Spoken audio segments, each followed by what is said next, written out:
Everyone, जय हिंद, नमस्कार। स्वागत है आपका केंद्र एकेडमी की फिर से एक नए वीडियो में। आज की वीडियो में फ्रेंड्स यूपी दरोगा भर्ती एग्जाम में जो जीके यानी जो सामान्य ज्ञान के जो प्रश्न एग्जाम में पूछे जाते हैं उनमें से जो हिस्ट्री के जो इम्पोर्टेंट प्रश्न हैं उन सभी प्रश्नों को हम लोग इस सेशन में डिस्कस करेंगे। चैनल पर पहली बार होंगे तो चैनल को सब्सक्राइब जरूर कर लीजिएगा, बेल आइकन को दबा दीजिएगा और अपने दोस्तों को शेयर कर दीजिएगा। फ्रेंड्स वीडियो जो है काफ़ी इंपॉर्टेंट है, जितने भी लोग दरोगा भर्ती का एग्ज़ाम देने जा रहे हैं ना। तो हम लोग जो है इस श्रृंखला को लगातार लेके चल रहे हैं, जिसमें आज हमारी 28वीं क्लास है, जिसमें आपका स्वागत है। यदि आपने पिछले वीडियो को नहीं देखा होगा तो उसकी जो है प्लेलिस्ट बना दी गई है, उसको जाके देख सकते हैं। ठीक है, तो चलिए शुरुआत करते हैं। आज का जो हमारा पहला वन लाइनर प्रश्न है, इसमें जो लिखा है कि वर्ष 1999 में करगिल विवाद के दौरान भारत ने पाकिस्तान के विरुद्ध सफल सैन्य कार्रवाई की थी, जिसे ऑपरेशन विजय की जो है संज्ञा दिया है ना। तो ऑपरेशन विजय की संज्ञा जो है किस दो देशों के मध्य जब युद्ध हुआ था तो संज्ञा दी गई थी, तो वो जो है करगिल विवाद था, है ना। कब हुआ था तो 1999 ईस्वी में। उस समय जो है अटल बिहारी वाजपेयी की सरकार थी और उसी समय जो है ये करगिल विवाद हुआ था। और करगिल विवाद किसके बीच हुआ था तो भारत और पाकिस्तान के बीच हुआ था, और जिसको हम लोग क्या करते हैं तो ऑपरेशन विजय से जो है इस को संज्ञा देते हैं। ठीक है, आगे भारत के जो भूतपूर्व प्रधानमंत्री जिसका नाम जो है स्वर्गीय चौधरी चरण सिंह, यानी कि अब मृत्यु हो गई है, की स्मृति में जो है प्रतिवर्ष 23 दिसंबर को जो है किसान दिवस मनाया जाता है। चौधरी चरण सिंह को जो है भारत रत्न से सम्मानित किया गया 2019 में, और उन्हीं के जो जन्मदिन है, यानी कि उनका जन्म कब हुआ था तो 23 दिसंबर को हुआ था। उन्हीं के जन्म दिवस में हम लोग क्या मनाते हैं तो किसान दिवस मनाते हैं। क्या मनाते हैं तो किसान दिवस मनाते हैं। ठीक है, नेक्स्ट जो हमारा प्रश्न है कि प्रथम अखिल भारतीय समाजवादी युवा कांग्रेस जो है कलकत्ता में 27 दिसंबर सन 1928 ईस्वी को क्या हुआ था तो संपन्न हुआ था, है ना। तो जो प्रथम अखिल भारतीय समाजवादी युवा कांग्रेस है, इसकी संपन्न कब हुआ था तो ये जो है कोलकाता में 1928 ईस्वी में हुआ था। कब हुआ तो 27 दिसंबर को हुआ था। ठीक है, नेक्स्ट चलिए नेक्स्ट हम बात करते हैं। नेक्स्ट इसमें हमारा जो प्रश्न लिखा है कि इस कांग्रेस की अध्यक्षता जो है पंडित जवाहरलाल नेहरू ने किया था ना। तो जो 1928 ईस्वी में जो हुआ था अखिल भारतीय युवा कांग्रेस जो संपन्न हुआ था, तो इसमें जो है इसकी अध्यक्षता किसने किया था तो पंडित जवाहरलाल नेहरू जी ने किया था। ठीक है, अलीपुर सेंट्रल जेल जो है कहाँ पर है तो ये कोलकाता में स्थित है ना। सेंट्रल जेल कहाँ पर है अलीपुर, तो ये जो है कोलकाता में स्थित है। और इसकी स्थापना की बात करें तो इसकी स्थापना जो है कब हुआ था तो 1906 ईस्वी में हुआ था। ठीक है, हैदराबाद रियासत में सैनिक कार्रवाई के दौरान यानी ऑपरेशन पोलो चला गया था ना। तो जिस समय 562 जो है देसी 562 से अधिक देसी रियासतें थी, उस समय जो है हैदराबाद जो है वो भारत में मिलने के लिए मना कर रहा था। तो उस समय जो है इसको मिलाने के लिए जो है जो ऑपरेशन चलाया गया था उसको नाम क्या दिया गया था तो ऑपरेशन पोलो दिया गया था। क्या नाम दिया गया था उसका नाम तो ऑपरेशन पोलो दिया गया था। ठीक है, आगे हम बात करेंगे तो गोवा को भारत सरकार ने 1961 ईस्वी में जो है पुर्तगाल से मुक्त कर दिया था। तो भारत में आने वाले प्रथम जो यात्री थे वो पुर्तगाल थे, और जाने वाले भी कौन थे तो पुर्तगाली थे। 1498 ईस्वी में कोलंबस आया था, और कोलंबस का वास्को डी गामा आया था कालीकट में, और जाने वाला भी पुर्तगाली था। 1961 ईस्वी में जो है भारत छोड़ के गए थे। ठीक है, आगे पश्चिम बंगाल राज्य का सचिवालय भवन जो है राइटर्स बिल्डिंग के नाम से भी जाना जाता है। तो उसका जो सचिवालय है यानी जो पश्चिम बंगाल का है उसे हम लोग किस नाम से जानते हैं तो इसको जो है राइटर्स बिल्डिंग के नाम से इसको जाना जाता है। ठीक है, वर्तमान में सर्वाधिक प्रचलित जो कैलेंडर उसका नाम क्या है ग्रेगोरियन कैलेंडर, ये प्रचलित है भारत में। ठीक है, वैसे संघ संबद्ध चलता है, लेकिन यहाँ पर जो है ग्रेगोरियन कैलेंडर जो है फेमस है। ठीक है, मदर टेरेसा के जन्म की बात करेंगे तो उत्तरी मैसेडोनिया में हुआ था। कब हुआ था तो 1910 ईस्वी में, और 18 वर्ष की आयु में इन्होंने एक मिशनरी की सदस्य भी क्या कर ली थी तो ग्रहण कर लिया था। बात करेंगे हम लोग मदर टेरेसा की बात करेंगे। ठीक है, और आगे हम लोग बात करेंगे तो इनके मृत्यु की बात करें तो इनका जो मृत्यु हुआ था 5 सितंबर सन 1997 ईस्वी को। मदर टेरेसा की मृत्यु के समय उन्हें भारत की नागरिकता प्राप्त हुई ना। तो इस समय जो है इनका जन्म जो है आयरलैंड में हुआ था, लेकिन ये जो है भारत की नागरिकता जिसमें इनकी मृत्यु हुई थी 1997 में 5 सितंबर को, उस समय जो है इनको क्या मिली थी तो भारत की नागरिकता मिल चुकी थी। ठीक है, फतेह सिंह राठौड़ को टाइगर मैन के नाम से इसको जाना जाता है। जो फतेह सिंह राठौड़ है उसको हम लोग क्या बोलते हैं तो इसको जो हम लोग क्या बोलते हैं तो टाइगर मैन के नाम से इसको जाना जाता है। ठीक है, आगे आगे हम लोग बात करेंगे तो जो हमारे अब्दुल गफ्फार खां हैं, जिन्होंने खुदाई खिदमतगार की स्थापना किया था, ये लाल कुर्सी आंदोलन से भी संबंधित है, ठीक है। और इन्होंने जो है खुदाई खिदमतगार आंदोलन की, है ना, किया था, है ना, अलबलाग और इनकी जो है पत्रिका है, ठीक है। आगे अल हिलाल। आगे हम बात करेंगे तो विश्व की प्रथम महिला प्रधानमंत्री होने का गौरव जो है श्रीमाओ भंडारनायके को है प्राप्त है। श्रीलंका की प्रथम महिला प्रधानमंत्री की बात करेंगे तो उनका नाम जो है श्रीमाओ भंडारनायके है, और ये विश्व की भी पहली महिला प्रधानमंत्री थी, ठीक है, श्रीलंका की, ठीक है। 10 डाउनिंग स्ट्रीट ब्रिटिश प्रधानमंत्री के सरकारी आवास का नाम है। तो इसका नाम क्या है, तो 10 डाउनिंग स्ट्रीट, ये किसका नाम है, जो ब्रिटिश प्रधानमंत्री उनके सरकारी आवास का पुकारा जाता है, ठीक है। और आगे हम लोग बढ़ेंगे तो द्वितीय विश्व युद्ध के बाद जर्मनी अमेरिका प्रभावित पश्चिमी जर्मनी और रूस प्रभावित पूर्वी जर्मनी में विभाजित हो गया था, जो 40 वर्षों से अधिक समय के बाद 3 अक्टूबर सन 1990 ईस्वी को जो है क्या हुआ था, तो एकीकृत हुआ था। बात करेंगे इनकी, ठीक है। आगे आगे हम बात करेंगे तो चीन के हुनान प्रांत के निवासी साई लून ने 105 ईस्वी में जो है कागज़ का निर्माण किया था ना। तो कागज़ का आविष्कार भी कहाँ हुआ था, तो ये चीन में हुआ था। कब हुआ था, तो 105 ईस्वी में हुआ था। किसने किया था, तो ये जो है साई लून ने किया था। कहाँ के रहने वाले थे, तो चीन के हुनान प्रांत के निवासी थे, जिनका नाम साई लून था, ठीक है। कैप्टन जेम्स कुक द्वारा जो है ऑस्ट्रेलिया महाद्वीप की जो है खोज किया गया है ना। भारत की खोज जो है वास्को डी गामा के द्वारा, अमेरिका की खोज जो है कोलंबस के द्वारा। इसी तरह एक कैप्टन जेम्स कुक हैं, जिन्होंने किसका किया था, तो ऑस्ट्रेलिया महाद्वीप की खोज किया था, ठीक है। आगे आगे हम बात करें तो नेक्स्ट इसमें लिखा है कि हाउस की अध्यक्षता के तहत विकेंद्रीकरण का राहुल कमीशन यानी रॉयल कमीशन ऑन डिजिटलाइजेशन को वर्ष 1907 ईस्वी में जो है क्या किया था, तो इन्होंने जो इसको नियुक्त किया गया था, ठीक है। आगे आगे हम बात करें तो नेक्स्ट इसमें लिखा है कि ब्रिटिश औपनिवेशिक सरकार द्वारा आपराधिक जनजाति अधिनियम 1871 ईस्वी में जो है इसको क्या किया गया था, तो पारित किया गया था। अब इसको देख सकते हैं कि इस ईपीएसआई 14 नवंबर सन 2021 को जो है एग्जाम में इसको पूछा गया है। और औपनिवेशिक सरकार की नीतियों का प्रत्यक्ष परिणाम क्या है, तो भारत व्यवस्थित विऔद्योगिकरण था। क्या था, तो भारत व्यवस्थित विऔद्योगिकरण था, ठीक है। आगे आगे आगे हम लोग बात करेंगे तो 1815 ईस्वी में भारत के प्रथम महापर्यवेक्षक के रूप में जो है कॉलिन मैकेंजी को नियुक्त किया गया था। भारत का ये प्रथम महापर्यवेक्षक था। और फ्रांसीसी क्रांति की बात करेंगे तो 1789 ईस्वी में हुआ था, है ना, लुईस 16वां के समय, ठीक है, 1789 ईस्वी में, ठीक है। नेक्स्ट चलिए फ्रेंड्स, अब हमारा जो नेक्स्ट टॉपिक है इसमें हम लोग जानेंगे कि जो है किन किन व्यक्तियों की लोकप्रिय नाम है ना, प्रमुख व्यक्तियों की लोकप्रिय नाम उपनाम जानेंगे, ठीक है। जैसे सीमांत गांधी की बात करेंगे तो सीमांत गांधी को हम लोग क्या बोलते हैं, तो खान अब्दुल गफ्फार खां के नाम से जाना जाता है। ये लाल कुर्सी आंदोलन से संबंधित है, ठीक है। ये 2021 के एग्जाम में इसको पूछा गया है। उसी तरह राष्ट्रपिता किसको कहा जाता है, तो इनको जो है महात्मा गांधी को राष्ट्रपिता कहा जाता है। बापू किसको कहा जाता है, तो ये जो है महात्मा गांधी जी को कहा जाता है। वयोवृद्ध पुरुष किसे कहा जाता है, तो ये जो है दादा भाई नौरोजी को कहा जाता है, ठीक है। उसके बाद हम लोग बात करेंगे लौह पुरुष की बात करें तो लौह पुरुष किसको कहा जाता है, तो सरदार वल्लभ भाई पटेल को। पंजाब केसरी किसको कहा जाता है, तो ये जो है लाला लाजपत राय को कहा जाता है। आंध्र केसरी किसको कहा जाता है, तो टी प्रकाशम को हम लोग क्या बोलते हैं, तो आंध्र केसरी के नाम से इसको जाना जाता है।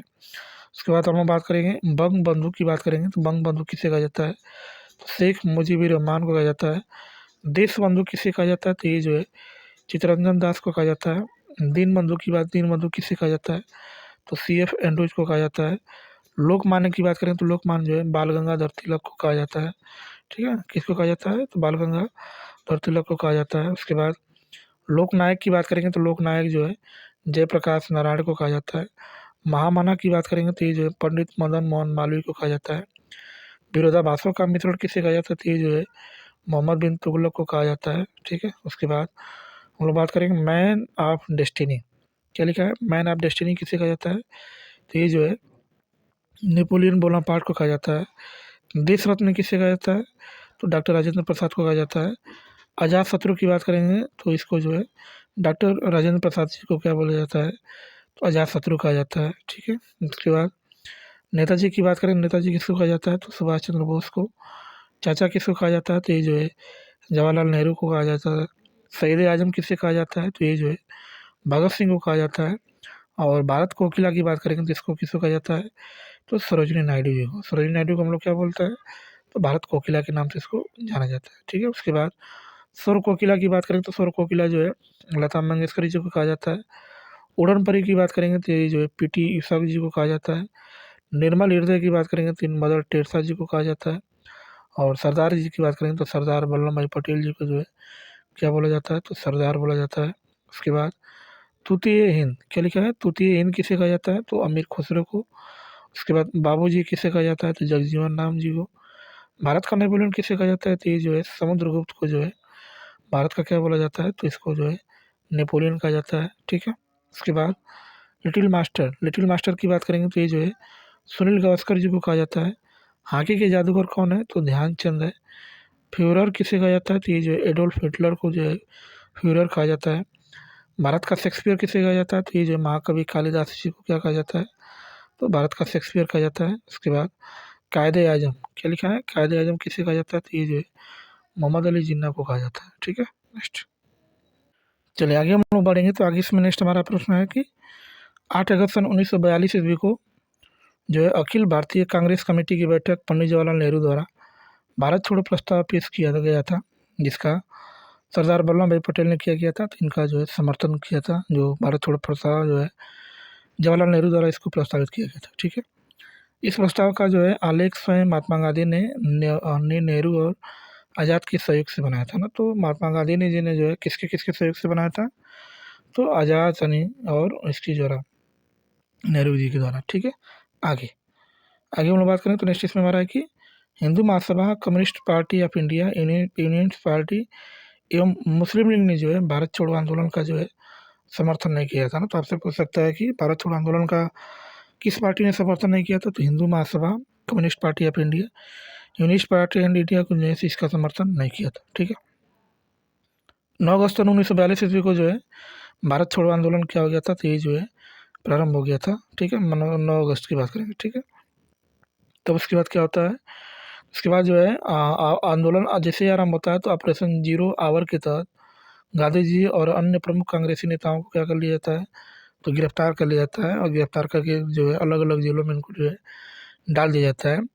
गांधी जी को गिरफ्तार करके क्या करते हैं, और सरोजिनी नायडू सहित पूना के आगा खां पैलेस में इसको क्या करते हैं, तो गिरफ्तार करके रख दिया जाता है। यानी गांधी जी के साथ कौन है, तो सरोजिनी नायडू, इन दोनों लोगों को जो है पूना के आगा खां पैलेस में इसको क्या करते हैं, तो बंद कर देते हैं।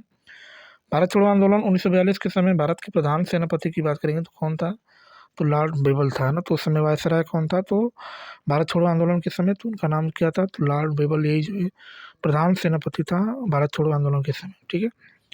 भारत छोड़ो आंदोलन के दौरान बम्बई के विभिन्न भागों से कांग्रेस का मुफ्त रेडियो प्रसारित किया गया था, जिसे मद्रास तक जो है सुना जाता था ना। तो उस समय इसको क्या सुना जाता था, तो मद्रास तक। ठीक है। आगे राम मनोहर लोहिया नियमित रूप से इस रेडियो का प्रसारण करते थे।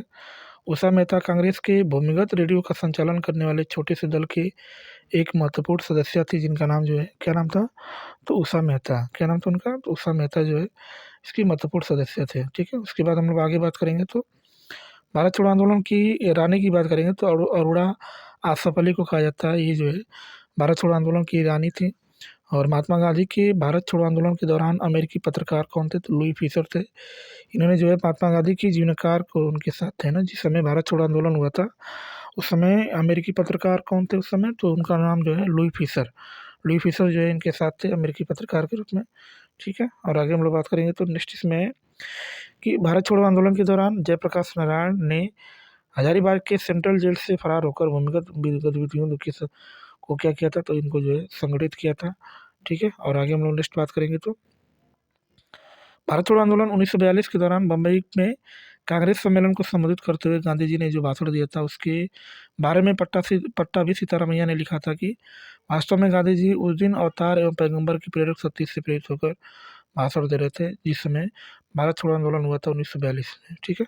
नेक्स्ट चलिए नेक्स्ट हम बात करते हैं। नेक्स्ट इसमें हमारा है कि भारत छोड़ो आंदोलन की एक महत्वपूर्ण विशेषता क्या थी, तो देश के कई स्थानों पर जो है समानांतर सरकार की स्थापना हो गई थी, इसकी एक महत्वपूर्ण विशेषता थी। ठीक है। उसके बाद हम लोग बात करेंगे बलिया में बात करेंगे, तो बलिया में जो अगस्त 1942 में चित्तू पांडे के नेतृत्व में तामलुक बंगाल दिसंबर 1942 से अगस्त 1944 तक यहाँ की जाति सरकार ने तूफान पीड़ितों की सहायता के लिए कार्यक्रम जो है क्या किया था, तो इन्होंने जो है इसको प्रारंभ कर दिया गया था।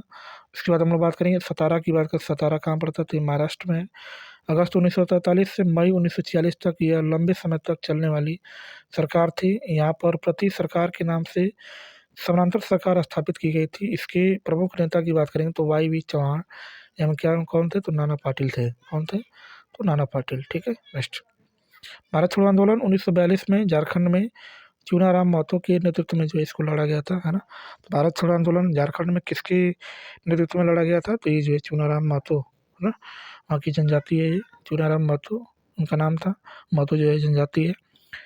बीमारी के आधार पर गांधी जी ने 6 मई सन 1944 को क्या कर दिया गया था, तो रिहा कर दिया गया था। इनको जो है पूना के आगा खां पैलेस में रखा गया था, सरोजिनी नायडू और महात्मा गांधी। लेकिन गांधी जी जेल में बीमार हो जाने के कारण उनको जो है क्या करते हैं, तो बाहर कर देते हैं 6 मई सन 1944 को। उसके बाद जैसे ही बाहर होते हैं तो क्या लिखा जाता है कि विंस्टन चर्चिल ने गांधी जी की रिहाई के संबंध में कहा है कि जब हम हर जगह जीत रहे हैं तो ऐसे वक्त में हम एक कमबख्त बुड्ढे के सामने कैसे जीत सकते हैं जो हमेशा हमारा दुश्मन ही रहा है ना। तो यही उन्होंने कहा था, विंस्टन चर्चिल ने कहा था। और भारत छोड़ो तथा करो मरो का नारा भी क्या नारा जो है यूसुफ मेयर अली ने दिया था। भारत छोड़ो और करो या मरो का नारा, डू और डाई का नारा जो है यूसुफ मेयर अली ने जो दिया था। और करो या मरो का नारा जो है भारत छोड़ो आंदोलन में ही दिया गया था, है ना। आगे आगे हम लोग बात करेंगे तो नेक्स्ट इसमें है कि नेताजी सुभाष चंद्र बोस का जन्म की बात करेंगे। तो 23 जनवरी सन 1897 को जो है कहाँ हुआ था, तो उड़ीसा के कटक में हुआ था। और ये जो है सुभाष चंद्र बोस को वर्ष 1938 में भारतीय राष्ट्रीय कांग्रेस का अध्यक्ष बनाने के बाद गुरु रविन्द्रनाथ टैगोर द्वारा शांति निकेतन में देश नायक की उपाधि से सम्मानित किया गया था। जिस समय भारतीय राष्ट्रीय कांग्रेस का अध्यक्ष इनको चुना गया था हरिपुरा में 1938 ईस्वी में। हरिपुरा कहाँ पड़ता है, तो गुजरात में। उसके बाद 1939 ईस्वी में भी ये भी जो है कांग्रेस के अध्यक्ष बनते हैं त्रिपुरी के अधिवेशन में। और यहीं पर जो है गुरु रविन्द्रनाथ टैगोर जी ने जो है इनको देश नायक की उपाधि दिया था शांति निकेतन में। शांति निकेतन कहाँ है, तो ये कोलकाता में है। ठीक है, और आगे हम लोग बात करेंगे तो महात्मा गांधी ने सुभाष चंद्र बोस को देशभक्तों का देशभक्त कहा गया था, है ना। तो महात्मा गांधी ने भी इनको उपाधि दिया था, देशभक्तों का देशभक्त इनको ही कहा था। ठीक है, द्वितीय विश्व युद्ध की बात करेंगे तो द्वितीय विश्व युद्ध में क्या हुआ था, तो युद्ध के दौरान सुभाष चंद्र बोस जर्मनी चले गए थे, जहाँ हिटलर ने उन्हें अंग्रेजों के खिलाफ मदद का क्या किया था, तो उन्होंने आश्वासन दिया था। जिस समय ये जर्मनी गए थे हिटलर के द्वारा, हिटलर वहाँ का जो है तानाशाह था जर्मनी का। आज़ाद हिंद फौज की स्थापना की बात करेंगे तो इनकी स्थापना जो है कैप्टन मोहन सिंह ने किया था। और आज़ाद हिंद फौज की पहली डिवीजन की बात करेंगे तो औपचारिक इसका गठन कब हुआ था, तो 1942 ईस्वी में इसका गठन हुआ था। और इसके प्रथम सेनापति की बात करेंगे तो इसके प्रथम सेनापति कौन थे, तो वही थे जिन्होंने इसकी स्थापना किया था, कैप्टन मोहन सिंह। ठीक है, आगे आगे हम लोग बात करेंगे तो नेक्स्ट इसमें लिखा है कि 21 अक्टूबर सन 1943 ईस्वी को सुभाष चंद्र बोस के द्वारा जो है स्वतंत्र भारत की अस्थायी सरकार, जिसको आज़ाद हिंद सरकार का गठन किया गया था, इन्होंने किया था। कब किया था, तो 21 अक्टूबर सन 1943 ईस्वी को। और आज़ाद हिंद फौज के गठन की बात करें तो 4 जुलाई सन 1943 ईस्वी को जो है सुभाष चंद्र बोस के नेतृत्व में इसको किया गया था। ठीक है, नेक्स्ट चलिए आगे हम लोग बात करेंगे तो आगे इसमें नेक्स्ट लिखा है कि निर्माण के पश्चात आज़ाद हिंद फौज कांग्रेजी भारतीय सेना के विरुद्ध जो है इम्फाल कोहिमा क्षेत्र में क्या किया था, तो कार्रवाई कर रही थी। ठीक है फ्रेंड, तो चलिए फ्रेंड्स वीडियो को एक बार समाप्त करते हैं। वीडियो आपको कैसी लगी एक बार कमेंट करके जरूर बताएं। कमेंट करके भी बताएं कि आप उत्तर प्रदेश के किन किन जिलों से इस वीडियो को देख रहे हैं। फिलहाल चैनल पर पहली बार होंगे तो चैनल को सब्सक्राइब कर लीजिएगा, बेल आइकन दबा दीजिएगा और अपने दोस्तों को शेयर कर दीजिएगा। ये श्रृंखला चलती रहेगी। इसके बाद हम लोग जो है एमसीक्यू के रूप में इसको डिस्कस करेंगे, जितना भी हमने पढ़ा है अभी तक। अब किसकी बात क्या करेंगे, तो एमसीक्यू के रूप में इसको मॉडल पेपर के रूप में इसको देखा जाएगा। तो मिलते हैं नेक्स्ट क्लास में ऐसे ही शानदार प्रश्नों के साथ। तब तक के लिए बाय और जय हिंद फ्रेंड्स।